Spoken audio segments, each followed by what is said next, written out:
Welcome back to ASK classes. जिस वीडियो का बेसब्री से इंतजार था वो वीडियो अब आपके सामने है। नाम है बूस्टर डोज। क्लास 11 का जियोग्राफी का लेकर के आया हूं। एक एक क्वेश्चन को बहुत अच्छे से कवर करेंगे, समझने का प्रयास करेंगे किस प्रकार से क्वेश्चन हमारे एग्जाम में आएगा। इतना ही नहीं, आप इसके पीडीएफ को भी डाउनलोड कर पाएंगे।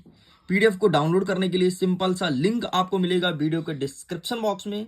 जाइए, चेक कीजिए कि पीडीएफ को कैसे डाउनलोड करना है और सबसे पहले जा करके अपने इसी बूस्टर डोज के पीडीएफ को डाउनलोड कीजिए। देखो, अगर आप मुझे पहली बार देख रहे हो, मुझे नहीं जानते हो, मैं बता देता हूं, मेरा नाम एएसके है। और जब से बूस्टर डोज आपके एग्जाम के पहले आना स्टार्ट हुआ है, हर एक एग्जाम में तबाही मचाया है। एंड अब बारी है जियोग्राफी की, इसमें भी तबाही मचाएगा। और ये बूस्टर डोज का कोई नया रिकॉर्ड नहीं है। अगर पिछले 2 साल की रिकॉर्ड उठा के देखोगे, हर एक एग्जाम में फोड़ा है बूस्टर डोज, हर एक एग्जाम में फोड़ा है। और बच्चों का कमेंट लिटरली बूस्टर डोज के लिए बहुत ही प्यारा होता है। चल भाई, फटाफट हम वीडियो को करते हैं शुरू। पहला नंबर कहता है कि जलवायु विज्ञान किसे कहते हैं, इसे डिफाइन करना है। 2 नंबर का क्वेश्चन बनेगा आपके एग्जाम के लिए। नेक्स्ट कहता है भूगोल की कोई 2 महत्व बताना है। मतलब हम भूगोल का यूज कहां कहां करते हैं, इससे क्या क्या फायदा होता है। ये क्वेश्चन भी हमारे एग्जाम का 2 नंबर का रहने वाला है। नेक्स्ट कह रहा है कि मानव भूगोल व भौतिक भूगोल की 2 शाखाओं का नाम लिखो। ठीक है, मानव भूगोल की 2 शाखा का नाम और भौतिक भूगोल की 2 शाखा का नाम। या फिर आपके एग्जाम में ऐसा भी पूछ सकता है, मानव भूगोल की 2 शाखा का नाम लिखो, है ना। ऐसा भी क्वेश्चन बन सकता है, तो इसके लिए भी प्रिपेयर रहिएगा। या फिर भौतिक भूगोल की 2 शाखा का नाम लिखो, इसके लिए भी तैयार रहिएगा। ये क्वेश्चन भी 2 नंबर का हमारे एग्जाम में देखने को मिलेगा। आगे बढ़ते हैं। नेक्स्ट कहता है चौथा नंबर की बिग बैंग सिद्धांत का विस्तृत वर्णन कीजिए। ठीक है, क्या होता है बिग बैंग सिद्धांत, किसने बनाया, क्यों बनाया, बनाने का उद्देश्य क्या है, इसके बारे में डिफाइन करना है। ये क्वेश्चन हमारा 3 या फिर 4 नंबर का रहने वाला है आज के प्रश्न पत्र में। आगे बढ़ते हैं। 5वां नंबर, विभेदन प्रक्रिया से आप क्या समझते हैं, क्या होता है विभेदन प्रक्रिया। 6वां नंबर कहता है कि सौर मंडल में स्थित क्षुद्र ग्रहों, है ना, कई सारे क्षुद्र ग्रह हैं, धूमकेतु और उल्का पिंड का वर्णन कीजिए। अब क्षुद्र ग्रह कहां पाए जाते हैं, देखो क्या होता है। आपको पता होगा कि सौर मंडल में कई सारे ग्रह हैं। जैसे हो गया ये बुध, ये शुक्र, ये पृथ्वी, ये मंगल, ठीक है, ये बृहस्पति, शनि, अरुण, वरुण। तो ये जो 4 आगे के ग्रह हो गए, इसे आंतरिक ग्रह कहते हैं, इसे बाह्य ग्रह कहते हैं। और इसी के बीच में कई सारे क्षुद्र ग्रह, उल्का पिंड और कई सारी चीजें पाई जाती है। तो बस इसी के बारे में आपको लिखना था।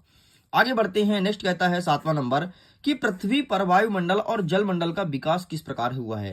आखिरकार कैसे बना है हमारे पृथ्वी पर वायुमंडल, है ना। वायुमंडल में कई सारे गैसों का समूह है। आपका कार्बन डाइऑक्साइड है, ऑक्सीजन है, ठीक है, इसके बाद हाइड्रोजन है, और इसके बाद आपका सॉरी हाइड्रोजन नहीं है वायुमंडल में, हाइड्रोजन हल्की गैस है, वायुमंडल के ऊपर पाई जाती है। ठीक है, ये हो गया आपका। इसके बाद आपका आर्गन है, कई सारी गैसों का समूह पाया जाता है।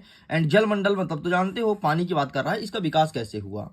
8वां नंबर कह रहा है कि पृथ्वी की आंतरिक संरचना का वर्णन करो। आपको बताना है कि हमारी पृथ्वी में 3 प्रकार की लेयर है, भूपरपटी, प्रवार एंड क्रूड कहते हैं इसे। इसे कहते हैं भूपरपटी, इसे कहते हैं प्रवार, इसे कहते हैं क्रूड। तो ये जो लेयर है ना बेटा, तो ये जो लेयर है, तो ये किस प्रकार से निकलती है, इसके बारे में डिफाइन करना है। 9वां नंबर कहता है भूकंप से होने वाले प्रभाव को समझाइए। भूकंप जब निकलता है तो कैसा प्रभाव देखने को मिलता है, ये चीज हमें लिखना है। हमारा 10वां नंबर कहता है भूकंप के केंद्र व उपकेंद्र में क्या अंतर है। क्या होता है भूकंप का केंद्र और क्या होता है उपकेंद्र। तो देखो क्या होता है, जहां से भूकंप निकलना स्टार्ट होता है सबसे पहले पहुंचता है उसे कहते हैं केंद्र, और फिर जो अगल बगल का चीज है, ठीक है, जहां झटका महसूस होता है उसे कहते हैं उपकेंद्र। नेक्स्ट कहता है पी तथा एस तरंग में अंतर बताओ। ठीक है, तरंग का प्रकार है पी और एस, और एक होता है एल तरंगे, ये सब भूकंप से निकलती हैं, तो इसके बारे में पूछा गया है। नेक्स्ट कहता है भूकंप के प्रकार का वर्णन करो। आखिरकार कितने प्रकार से भूकंप आते हैं हमारे पृथ्वी पर, इसके बारे में डिफाइन करना है। 13वां नंबर कहता है कि सील्ड ज्वालामुखी तथा मिश्रित ज्वालामुखी में 4 अंतर बताइए। क्या होता है सील्ड ज्वालामुखी, क्या होता है मिश्रित ज्वालामुखी, इसके बारे में हमें डिफाइन करना है। 14 नंबर कहता है विनेगर महाद्वीप सिद्धांत व प्लेट विवर्तन की सिद्धांत को समझाना है। विनेगर ने महाद्वीप सिद्धांत दिया था, तुमको पता होगा, और प्लेट विवर्तनी सिद्धांत, है ना। विनेगर ने बताया था कि इस प्रकार से महाद्वीप अलग अलग टूटे हैं, विखंडन हुआ है, और हमारे जो पृथ्वी पर महाद्वीप हैं, 7 महाद्वीप और महासागर, इनका कैसे निर्माण हुआ है। ये विनेगर और प्लेटो बर्तनी दोनों ने बताया था, तो इसके बारे में मेंशन करना है। अच्छा, पैंथालासा और पेंजियन क्या होता है भाई? विनेगर ने बताया था अपने सिद्धांत में। उसने बताया था कि जो बहुत बड़ा समुद्र है उसे पैंथालासा कहते हैं, और एक चट्टाने हैं जिसे पेंजियन कहते हैं। और पेंजियन दो भागों में टूटा, तो ऊपर वाला बना अंगारा लैंड, नीचे वाला बना गोंडवाना लैंड।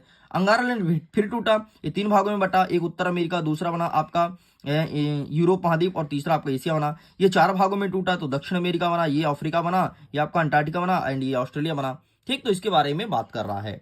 नेक्स्ट कहता है 16 नंबर कि प्लेट प्रवाह की दर को कैसे निर्धारित करते हैं, मतलब प्लेट किस प्रकार से गति करती है।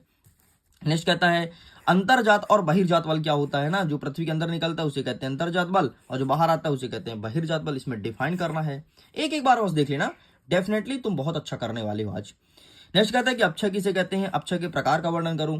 मृदा के निर्माण के कारकों का वर्णन करना है कि मृदा किस प्रकार से बनता है। ठीक है, बेसाल चट्टान के टूटने फूटने से मृदा का निर्माण होता है, हो सकता है पढ़े होगी।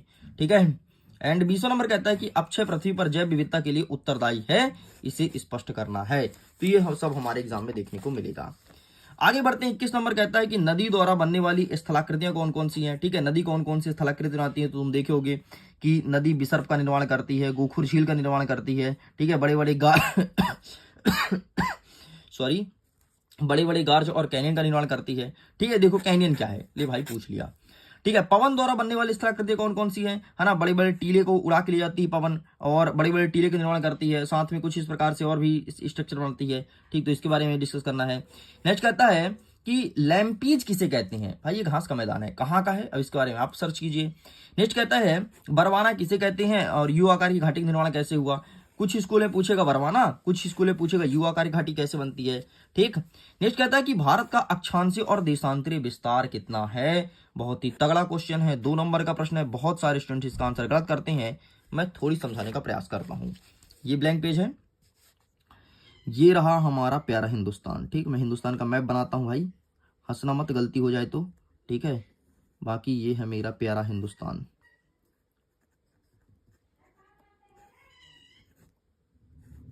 भाई ये तो क्या बन गया रे, कोई बात नहीं, अरे यार सेट, चलो कोई नहीं। ठीक है, तो ये हमारा भारत स्थित है 8 डिग्री 4 मिनट उत्तरी अक्षांश से लेकर के 37 डिग्री और 8 चौको 32 37 डिग्री, और ये रहेगा 6 मिनट तक।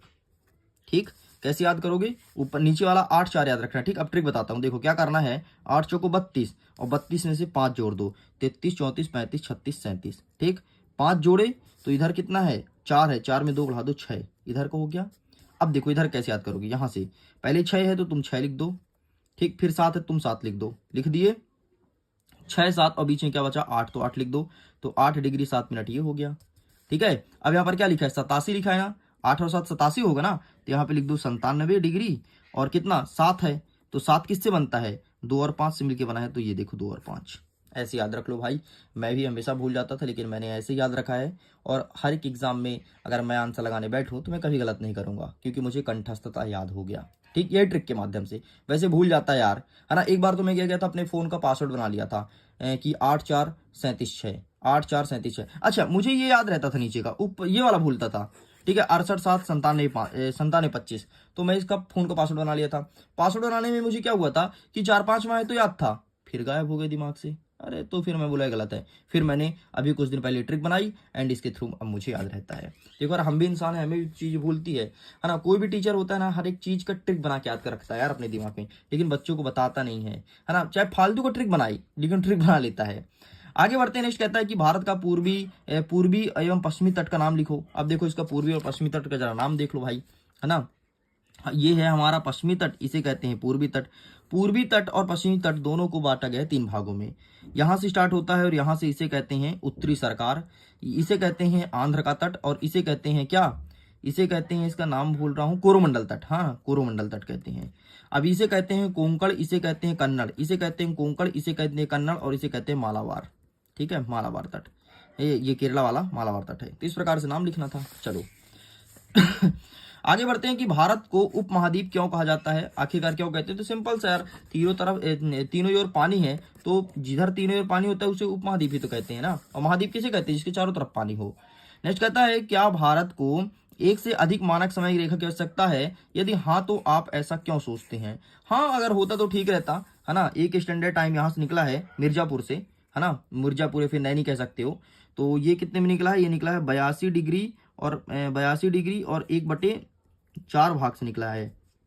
85 डिग्री 25 मिनट, हाँ 1/4 से निकला है, ठीक है, यहाँ से निकला है। तो अगर एक और होता तो यहाँ से काम चल जाता, बाकी नहीं है तो कोई दिक्कत नहीं यार, हमारा काम चल रहा है, टाइम जोन ठीक ठाक चल रहा है। बाकी एक बार इसका आंसर देख लीजिएगा। बांगर से क्या आशय है? अब बांगर क्या होता है जरा ये भी सुन लो। ये हमारा पहाड़ हो गया, और पहाड़ जो पानी निकलती है नदी में ना, और पानी निकलती है तो इधर चट्टाने होती है, पत्थर, उसके नीचे जो नदी घुस जाती है उसे बांगर कहते हैं। यहाँ हम खेती वगैरह नहीं कर सकते हैं। पूर्वी घाट एवं पश्चिमी घाट की दो विशेषताएं बतानी है। तो भाई साहब पूर्वी घाट की सबसे बड़ी विशेषता कि यहाँ पर बारिश सर्वाधिक होती है, और यहाँ का जो भाग है वो हमेशा हरा भरा रहता है, ये बहुत बड़ी विशेषता है। और पश्चिमी घाट की, सॉरी यार, पूर्वी घाट ये है पूर्वी घाट, तो इसकी क्या विशेषताएं हैं फिर से सुनना यार, मैंने पश्चिमी घाट की विशेषता बता दी, ठीक है, लेकिन नाम बोल रहा था पूर्वी घाट, समझ गए। अब पश्चिमी घाट में क्या होता है, हे भगवान, पूर्वी घाट में क्या होता है कि जितनी नदियां है ना, तो नदियां आती है तो ये ये बहुत कटा फीटा घाट है, ठीक है, और यहाँ पर हरियाली बहुत कम है। नदियां गिरती है यार, मिट्टी कटा के ले जाती है, भाग ले जाती है, तो इधर हरियाली कम है, इधर ज्यादा है, ठीक है। और बड़ी बड़ी चोटियां आपको इधर ही देखने को मिलेगा, इधर भी एक दो चोटी, लेकिन इधर ज्यादातर है। अन्नाई मुडी यहाँ पर है, अन्नाई मुडी, है ना, अन्ना मलाई जिसे कहते हो। नेक्स्ट कहता है कि उत्तर भारत के मैदान का वर्णन करो। अब उत्तर भारत के मैदान जानते हो कि जैसे ही हिमालय की जो नदियां निकल के यहाँ आती है, अच्छी खासी खेती होती है, बस उत्तर भारत के मैदान के बारे में लिखना है।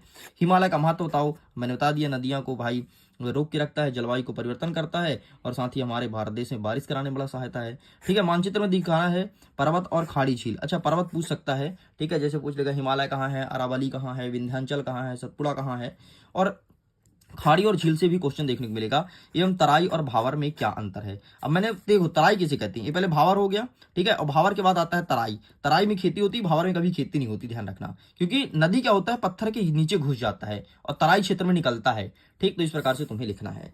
तो लो भाई पूरा कंप्लीट होता है। वैसे मैं तुम्हें बता दूं, जियोग्राफी मेरा फेवरेट सब्जेक्ट है, और जियोग्राफी अगर मैं तुम्हारे पढ़ाने बैठ जाऊँ ना, तो लिटरली इतने अच्छे समझा दूंगा कि तुम्हें सब कुछ समझ आ जाएगा, लेकिन बस यही समय का अभाव रहता है।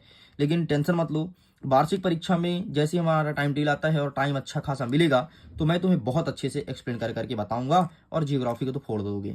चलो तो फिर मैं करता हूँ वीडियो को। Thanks for watching. खुश रहिए, पढ़ते रहिए, मुस्कुराते रहिए, जिंदगी में हमेशा चिल कीजिए, कभी कोई टेंशन मत लीजिए, और बढ़िया आराम से टॉप करते रहिए। Bye bye.